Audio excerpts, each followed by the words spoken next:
Good morning and welcome to Leon County Today with Sheriff Walt McNeil. And Sheriff, we are in the holiday season. Lots of people are buying their gifts, putting them under the tree, and the mailman leaves them at the doorstep sometimes. Yeah, this is the time of season. I always get a little bit antsy about, one, it's festive, everybody's cheer and being in a loving spirit. And then there's the Grinch out there. There's the Grinch out there who's trying to take advantage of all those things we're doing, the shopping that we're doing, and trying to find ways in which our resources become their resources. And that's something we've got to talk about here, particularly with all the mail that's going to various homes. In fact, I had about 5 dropped off my home on yesterday. And they sit on the porch until somebody gets there. And so we want to make sure our listeners out there understand the magnitude of this problem. It's not just an isolated situation. It's happening all over Leon County. And today we're going to talk about that and perhaps give you some tips on how you can fortify yourself. Absolutely, and we're going to talk with one of our financial crimes detectives today. And you know, we have, of course, porch pirates who will take those packages from the doorsteps. But you know, they're becoming more and more creative. One of the other things we're going to talk about today are those telephone scams. Yeah, you know, I'm not up to speed on that stuff, and that's why we got our detective here today to talk about that and the way that they go about convincing you that they're there to protect you or provide some service to you, and in fact they're trying to take money out of your pockets. So I'm happy to have that conversation today about how our citizens can fortify themselves against what's taking place in our community. Yeah, we have to say a big thank you to our financial crimes detectives, because those can be some of the most difficult cases to really track back to the person responsible. Absolutely, they're in fact the most difficult crimes to do, and in fact you don't have witnesses, you don't have any information to go on other than doing the paper trail. You got to dig into the paper and look and see what's going on, and that takes time and resources, and that's why I'm happy to have our detectives here to talk about that today. All right, well, they've got a lot to unpack today, so we're going to get right to it in just a few minutes, so you want to be sure to stick around. Coming up after the break, normally this time of year we're warning you about those porch pirates, but this year thieves are also targeting your mailbox. More details coming up next. Hi, I'm Deputy Cook with the Leon County Sheriff's Office School Resource Unit with your Crime Tip Tuesday. When shopping online, use secure websites for purchases. Make sure to look for the icon of a locked padlock in the search bar next to HTTPS in the URL or web address. Beware of online bargains from companies you are not familiar with. If it sounds too good to be true, it probably is. Protect your packages from porch pirates. Consider curbside pickup or be readily available to get your package when it arrives.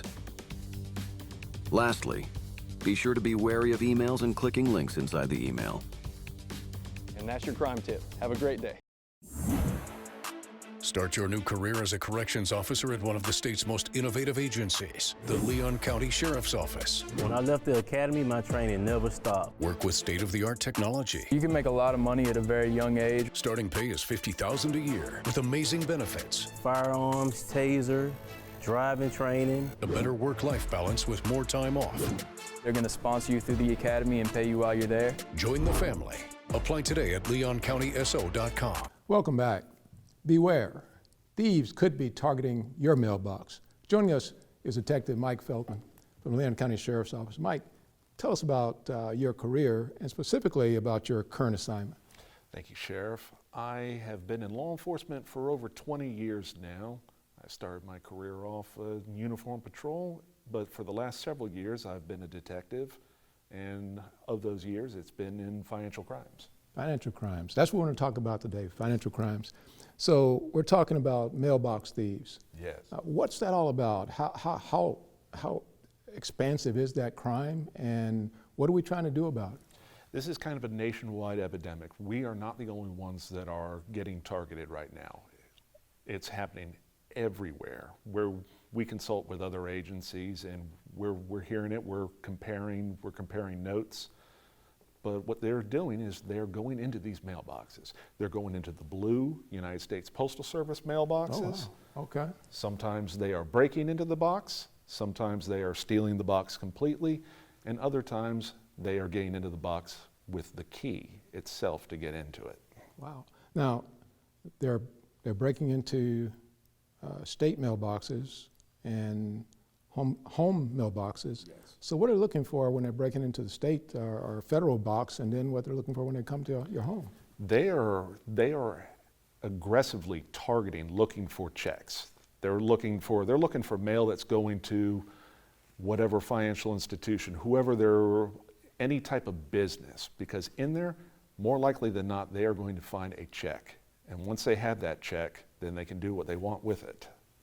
What do they want to do with it? I mean, when they get the check, how can they manipulate that check so it gains some finances for them? They can do something that's called washing the check. That's where they remove the information from the intended payee and put their own information on there. And sometimes they're just simply taking the routing number and the account numbers from it and just creating an entirely new counterfeit check. Or sometimes they just take the check in general, and what they will do is they will deposit it. They'll just endorse the back and deposit it. So Mike, what are we doing in terms of working with banking institutions and or with citizens to fortify them against these realities we're talking about, people taking checks and mail out of mailboxes? How are we dealing with that? We are currently working with the Postal Service. The Postal Inspector is aware. They have their own investigation, and they are working hand in hand with us in order to help bring these people to justice. Also, some of the things that I would suggest to do to safeguard your mail is to physically go to a post office, walk inside the post office with your mail, and deliver your mail that way. Also, if you work long hours and you're not able to get home in a timely manner, one of the things you can do is you can have your mail held. And another option is informed delivery. Informed delivery is a free service that the post office provides. That's where they scan in your mail every single morning before it goes on the truck to be delivered. You'll end up getting an email that has images of all the mail that's due to come to you, also with tracking information for any packages that are due to be delivered within a several day period. Now, so they're looking for checks. What other things they're looking for? Are they taking gifts out of mailboxes? Or? You'll always have the ones that are kind of like the porch pirates where they're looking for that. They're looking for gift cards. It's that time of the year again, and it's the holiday season. Family members are sending in gift cards, cash, and of course checks. You know, my wife talks about, in fact, she's gotten away from doing checks altogether. She does all of her stuff online now with the banks and that sort of thing. So what other advice can you give our citizens, our viewers out there about how they can protect themselves from these mailbox bandits? I would also suggest that they look into alternative forms of payment. There's electronic forms or electronic things such as Venmo, Cash App, PayPal. Checks are kind of going out of style. And it's time that we make them pretty much antiquated and just move on. This is the new day and age. And that'll be one way that we can stop this problem. Well, I tell you what, my wife certainly agrees with you, Mike. Thank you for that information. Still ahead, scam callers, how some thieves are impersonating LCSO deputies to try to get your money. Stay tuned. In times of stress such as quarantine, what goes on behind closed doors can be terrifying. But you don't have to suffer in silence. Help is here. Love is not controlling. Love is not frightening. And love is not violent. Love is respect. If you need assistance or just want to talk, we are here. In Florida, call the Domestic Abuse Hotline at 800-500-1119 to speak to someone in your area. Or for more information, email the Domestic Violence Coordinating Council at dvcctally@gmail.com. At the Florida Sheriff's Association, we are able to serve our sheriffs and Floridians thanks to our member support. The FSA Member Perks program was created to give back to our members for all that they do. Members enjoy savings on restaurants, vacations, golf courses, car rentals, healthcare, movie tickets, theme parks, online shopping, and more. With over 300,000 offers, you'll always find ways to save. To learn more or to join the Florida Sheriff's Association, visit fsamemberperks.org. We're back with LCSO Financial Crimes Detective Michael Feldman talking about the latest financial fraud schemes. Tell us about the jury duty scheme. These scammers will call up and they will impersonate members of law enforcement, and they will tell their intended victim that they have missed jury duty, and because they've missed jury duty, now there's a warrant out for their arrest. But they can take care of that warrant if they pay them in a certain form, whether it's gift cards or whether it's through electronic payment means. So what are we doing about that, Detective Feldman? What are we doing to let citizens know that's happening, and how are we preventing that if we can? We need to let them know that you're not going to get a warrant for your arrest if you miss jury duty. If you miss jury duty, chances are you're just going to end up on the list again, and they're going to send you another jury. You hear that out duty there? summons. You will not get arrested for missing jury duty. You will not. And also, we're not in the business of taking payment. You know, we don't need money. We're funded by tax dollars. So when they're asking for a Green Dot card, or they say that they want an Apple gift card, or all these other alternative forms of payment, we don't take money. That's not it. And also, you cannot buy your way out of a warrant. If you do have a warrant, you will just have to deal with the warrant in the legal fashion. Let's talk about, how does that scheme work, the warrant scheme? How's that different from the other scheme, the jury duty scheme? It's essentially the very same scheme. All they're doing is that they're changing it up a little bit. Okay. Whether it was several years ago, it was the IRS one, or it was the Border Patrol. And so this, the flavor of the month happens to be you've missed jury duty, and now you're gonna have a warrant for your arrest. So these schemes are sophisticated. So tell us Very. how they're actually perpetrating this on our citizens. They're targeting our citizens by obtaining information about our citizens off of the dark web. Okay. They can get everything from names, address, telephone numbers. They're also looking at the geographical area, because they'll end up telling you, hey, I need you to go to such and such a store at this address. You can get your gift cards there. They're probably not even here, but still what they've done is they've mapped you, they know where you're at, and they know where to send you in order to purchase these items. One of the things we talked about for years is see something, say something. Absolutely. Now, in this case, these people are being taken advantage of. Are they all calling us? Are we getting the calls to let us know what's taking place out there? If they're not, what kind of advice you got for them? A lot of them aren't even aware that they're actually being scammed. Some of them, they will complete the scam, and they just have assumed that they've taken care of the warrant. When we get some of our information back, when we do the investigation for some of our other victims, that way we'll end up finding several others that have been victimized that we didn't know about because they haven't called and reported it yet. Wow. So give us some sense of how much money do you think have been taken from one individual in one of these scams? The most amount of money I've seen has been well over $100,000. And what type scam was that? That was with the warrant scam. Warrant scam. Wow. It's amazing. It's amazing. So, Mike, tell us what kind of warning signs should our citizens look for when they think they might be the victim or being victimized or targeted for these kind of scams? Well, they're going to have a degree of kind of just an authoritative demeanor about them.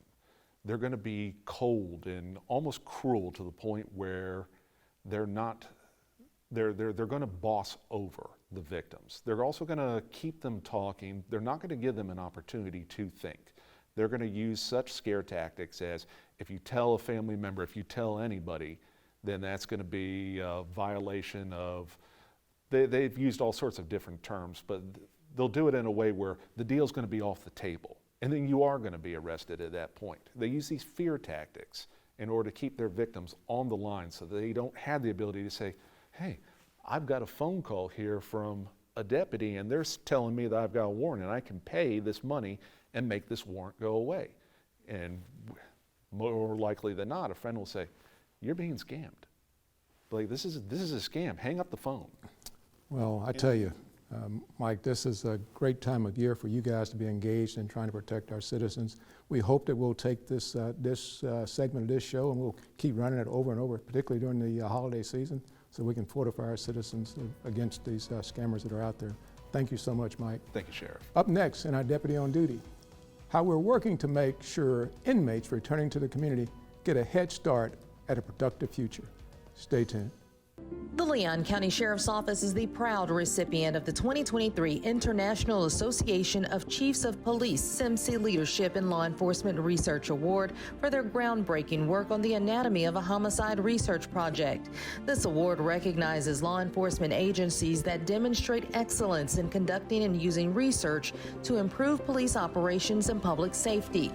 The Anatomy of a Homicide Research Project, a commitment to understanding crime, developing strategies based on evidence, and ultimately shaping a safer Leon County.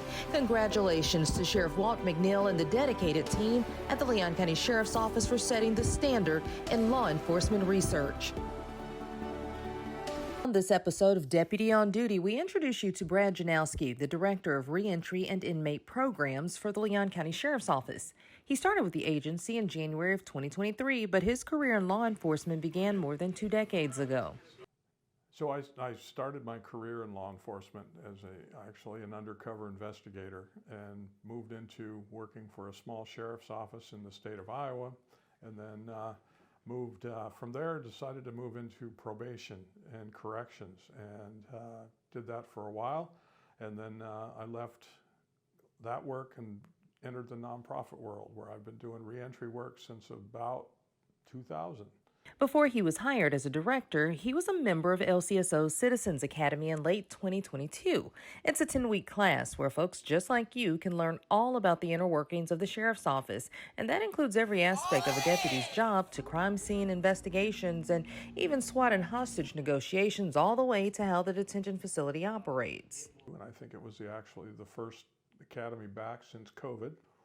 And so I saw the opportunity, I signed up for it, I was accepted to be part of that, and it was a phenomenal experience. I learned so much about the sheriff's office, and I'm so impressed by all of the different facets of public service that's involved in this agency. Shortly afterwards, Janowski was recruited for his current role. It was the chance to carry out a career path that has an impact beyond the walls of the detention facility. Our reentry program is an integral part of what we do every single day, and so I have a whole team of folks that work side by side with me, and we provide a lot of things like inmate programming inside the facility. We have some programming that takes place outside the facility to have that connection and build those relationships with people that will help them when they transition from this facility. Currently, there are 30 programs offered at the Leon County Detention Facility. They're comprised of educational, spiritual, and transformational components.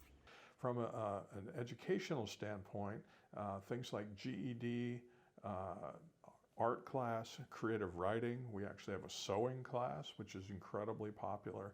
All of those classes are intended to engage the mind and to give them some opportunities to learn something and learn a new skill. From a spiritual standpoint, we have things like Bible studies and Celebrate Recovery and a few other religious focused programs that are to engage their soul.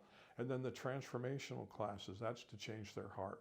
We're trying to get them to look at life differently and look at their life choices a little bit differently. So we're looking at what we call cognitive behavioral therapy, or CBT, which is really, it's focused solely on trying to get people to think differently and make better choices. One of Janowski's favorite programs is LCSO's Ecology and Reentry Training Hub, or as we like to call it, Earth Haven.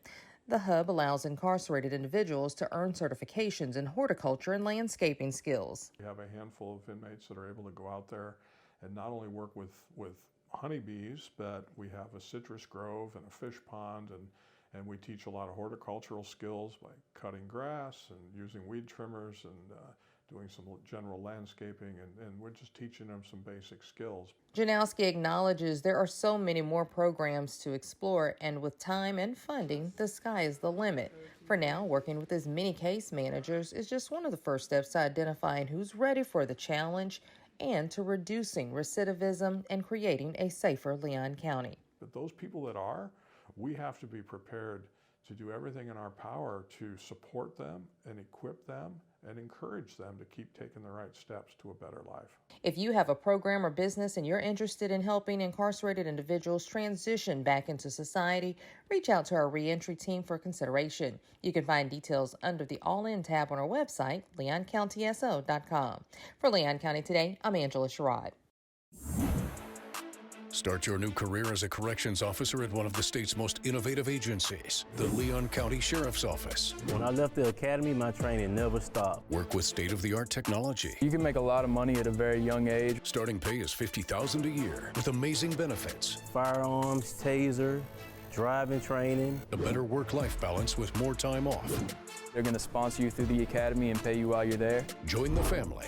Apply today at leoncountysO.com. Download the Leon County Sheriff's Office mobile app right now. Our mobile app makes it easier than ever to report a crime and get important safety alerts. You can also see who's been booked at the Leon County Detention Facility and follow reported crimes in your neighborhood, all in one convenient location in the palm of your hands.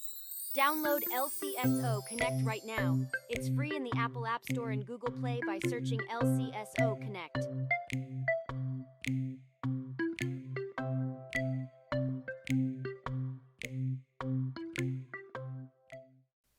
Welcome back to Leon County Today with Sheriff Walt McNeil. Sheriff, we want to talk about our reentry programs because I tell you, over the last several years, you've really ramped up these efforts, and Brad's doing a great job. They absolutely are, and Brad is a huge addition to our team. I tell you, fact is that people don't realize in our community that about 40% of the people in our facility are there for mental health issues. Another 20% are there that are revolving door people, as I call them. And we have the opportunity while they're in our care and custody to try to do something to give them a leg up in terms of coming back to the community. And that's called lowering our recidivism rate, the number of people who come back to us going back and forth to our detention facility. And the fact is that if we can, and we partnered with the Chamber of Commerce here in our community with FAMU, FSU, TCC, particularly TCC, in terms of trying to get jobs out there for folks. And I can't say enough about the industries here, and I won't talk about all of them, but most of the industries here in Tallahassee, Leon County are part of our team. They are allowing people to come back in our community who formerly incarcerated, but they see a need to employ those persons, and we provide their opportunity for that to happen. So I am excited about what we're doing with reentry. Absolutely excited. Some great programs to awesome opportunities, and really when we talk about those reentry efforts, it benefits all of us to have these individuals go back out in the community and be productive. Oh, absolutely, absolutely. Every time we have somebody that goes back in the community and does not become involved in crime, that's a process by which we're lowering the crime rate and improving the quality of life for the citizens of Leon County. Absolutely. And speaking of those citizens, I want to go back to those financial scams because those scam artists can be so convincing. One of the things that we didn't get to talk about is the spoofing, meaning that they can actually program their phones where when it rings on your end, it says Leon County Sheriff's Office. You know, I know nothing about technology, so I am scared to death of the things we're talking about here. Feldman talked about these things, and I hope the citizens out there are watching this because spoofing, these scams they're doing with warrants, the jury duty scams, all those things are impacting the lives of our citizens, and the best way we can stop that is be informed about them. And that's what we're trying to do here today, inform our citizens about what's taking place in Leon County. Yeah, and if you get those calls and you're just not sure, you can always just hang up and call the number. Absolutely, hang up, hang up. Hang up indeed. All right, thanks, Sheriff. Well, we want to thank you all for hanging out with us today. We'll see you back here next week.